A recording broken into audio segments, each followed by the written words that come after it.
Welcome back students. चलिए तो हम लोग स्टार्ट करते हैं इंग्लिश का ऑब्जेक्टिव क्वेश्चन आंसर।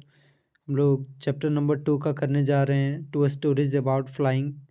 इसमें 2 चैप्टर दिए गए हैं आपको, एक है his first flight and another chapter is 2 stories about flying. तो फर्स्ट चैप्टर हम लोग कर लेते हैं पहले, हिज फर्स्ट फ्लाइट। सबसे पहला क्वेश्चन है, who is the author of his first flight. His first flight के ऑथर कौन है? जीएल फ्वेंट्स, Robert Frost, Liam O'Flaherty and option number D, Locke Sebrol. The correct answer is option number C, Liam of Lahatry. Option number C. Question number 2, who was alone on his ledge? उसके किनारे पर कौन अकेला था? किनारे पे एकदम, crow, कौवा, यंग सिगुल या फिर पीजन या फिर स्पैरो। तो कहानी जब आप लोग पढ़े होंगे तो आप लोगों को पता होगा कि किनारे में समुद्र के जो लास्ट एकदम हिस्सा जो होता है उसके किनारे में जो है पत्थर पर यंग सिगुल एकदम अकेले था। ऑप्शन नंबर बी हो जाएगा करेक्ट आंसर।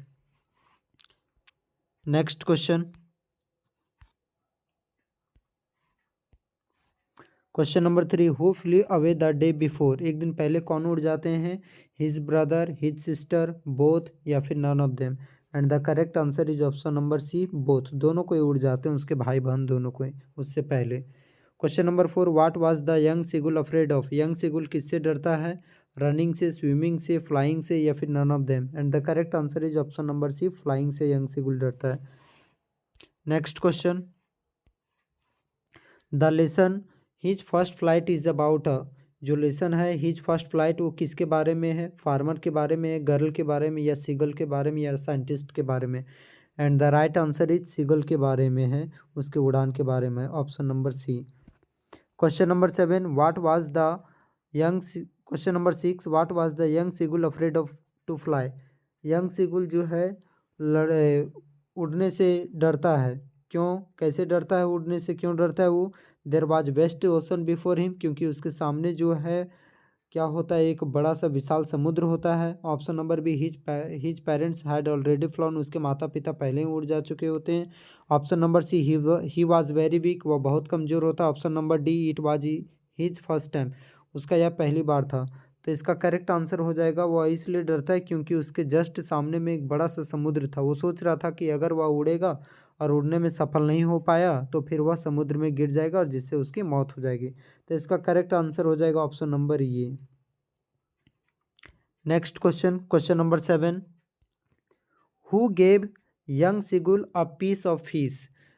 यंग सिगुल को मछली का टुकड़ा किसने दिया? Brother seagull, mother seagull, father seagull and sister seagull. And the correct answer is mother seagull, उसकी माँ सिगुल ने दिया था।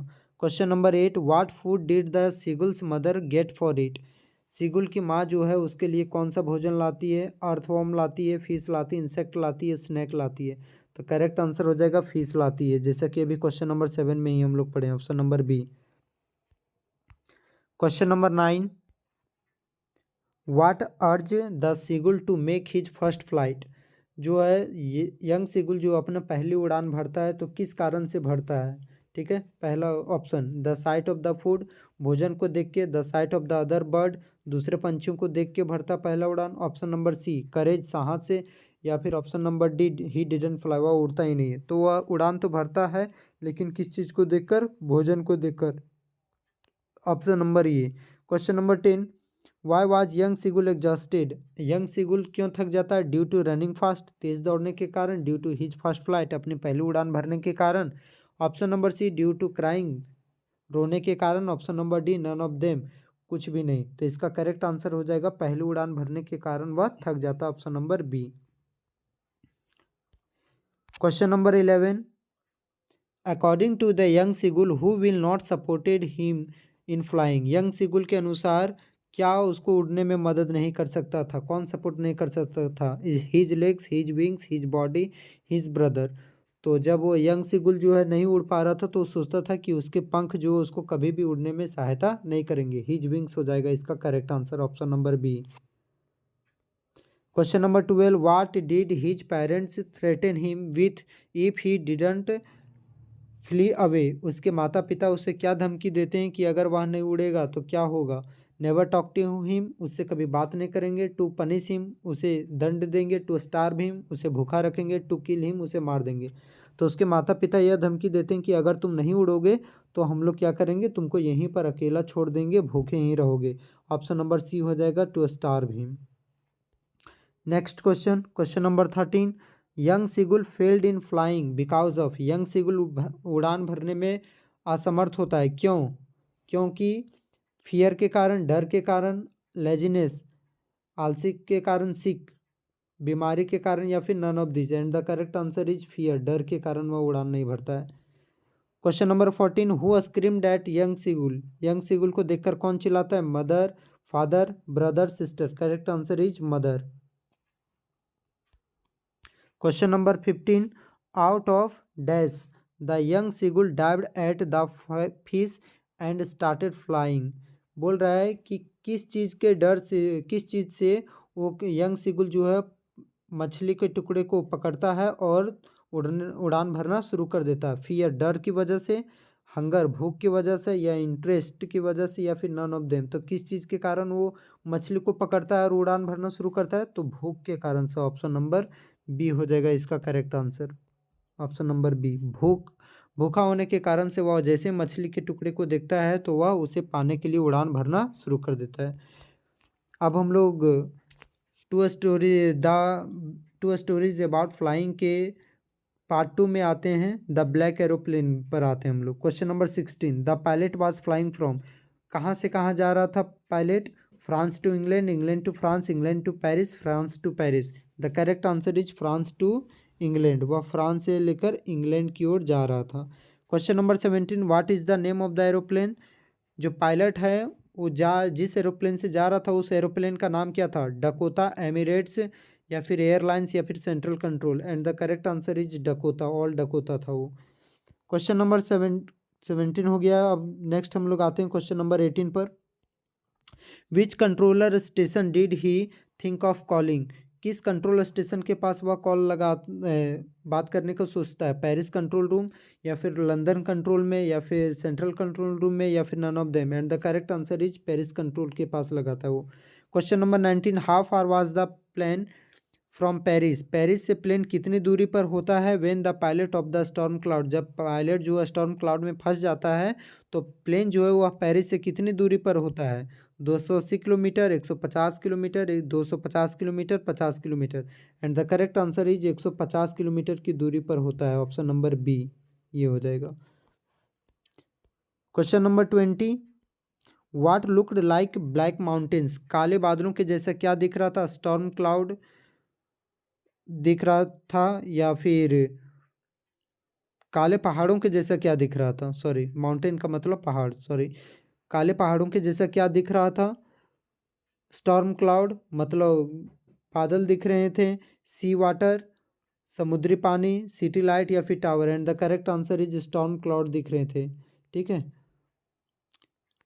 Question number 20, why did the old aeroplane jump and twist in the air. Old aeroplane जो है वो हवा में क्यों जंप कर जाता है, ट्विस्ट क्यों हो जाता है, उसमें खराब क्यों हो जाता है? देयर वाज नो फ्यूल, क्योंकि फ्यूल नहीं होता। इट वाज ट्रैप्ड, या फिर option number B, it was trapped in a cloud storm, क्योंकि वह क्लाउड स्टॉर्म में फंस जाता है plane. Option number C, pilot was sleeping, pilot सो रहा होता है। Option number D, none of them. And the correct answer is option number B, जो है उसका प्लेन जो है वो क्लाउड स्टॉर्म में जंप कर जाता है। Question number 21, which of the pilots instrument stop working first. Pilot का कौन सा औजार जो है वो सबसे पहले काम करना बंद करता है? कंपास, रेडियो, इंजन, या फिर clock. The correct answer is compass. Compass पहले बंद करना शुरू कर देते हैं, काम करना बंद कर देता है सबसे पहले। Question number 22, the pilot was not able to dash anything. Pilot जो है किस चीज़ में समर्थ नहीं होता है? सी, देखने में, सुनने में, या बोलने में, या ऑल ऑफ देम। तो सबसे पहले वो देखने में कुछ भी समर्थ नहीं होता है। क्वेश्चन नंबर 22 का ये हो जाएगा। Next question 23, who looked like black mountains. काले पहाड़ों के जैसा क्या दिखता है? अभी तो हम लोगों ने इसका कर रखा था, शायद 2 बार टाइपिंग हो गया है मिस्टेक से। तो इसका आंसर क्या हो जाएगा? स्टॉर्म क्लाउड जो है वो ब्लैक माउंटेन के जैसा दिखता है। Question number 24, what risk did the pilot take. Pilot जो है वो कौन सा रिस्क लेता है? मिसिंग हिज ब्रेकफास्ट, कि अपना ब्रेकफास्ट मिस कर देगा। Flying the aeroplane into the storm, वह अपने एरोप्लेन को स्टॉर्म में उड़ा देता है। डिडंट टेक एनी रिस्क, कोई रिस्क ही नहीं लेता है। या फिर बैक टू पेरिस, दोबारा वापस से पेरिस चला जाता है, तो ऑप्शन नंबर बी हो जाएगा flying the aeroplane into the storm, वो अपने एरोप्लेन को स्टॉर्म में उड़ा देता है। Question number 25, what guided the plane pilot to come out of the storm safely, storm से बाहर सुरक्षित निकलता जब है पायलट तो उसे क्या मदद करता है, द ब्लैक एरोप्लेन या फिर सेंट्रल टावर या फिर कंट्रोल टावर या फिर Paris control, and the correct answer is black aeroplane उसकी मदद करता है। Question number 26, Y didn't the pilot turn the aeroplane back towards Paris, pilot जो है वो अपने एरोप्लेन को दोबारा से पेरिस की ओर क्यों नहीं मोड़ता है, he wanted, option number A, he wanted to have an adventure, क्योंकि वह कुछ एडवेंचर करना चाहता है, कुछ अलग करना चाह रहा था वो उस दिन, option number B, he wanted to go on holiday, क्योंकि वह छुट्टी पे जाना चाह रहा था, option number C, he didn't want to miss the breakfast, क्योंकि वह ब्रेकफास्ट मिस नहीं करना चाह रहा था, option number D, he did not like Paris, क्योंकि उसे पेरिस पसंद नहीं था। तो इसका करेक्ट आंसर हो जाएगा, क्योंकि वह जो है अपना ब्रेकफास्ट मिस नहीं करना चाह रहा था, वह सोच रहा था कि ब्रेकफास्ट हम सुबह सुबह अपने परिवार वालों के साथ करें। तो इसका क्वेश्चन नंबर 26 का ऑप्शन नंबर सी हो जाएगा करेक्ट आंसर। तो चलिए इसका भी हम लोग जल्दी से कर लिए हैं। नेक्स्ट वीडियो में अब हम लोग नेक्स्ट चैप्टर का करेंगे from the diary of Anne Frank. तब तक के लिए बाय बाय, अपना ख्याल रखिए बच्चों।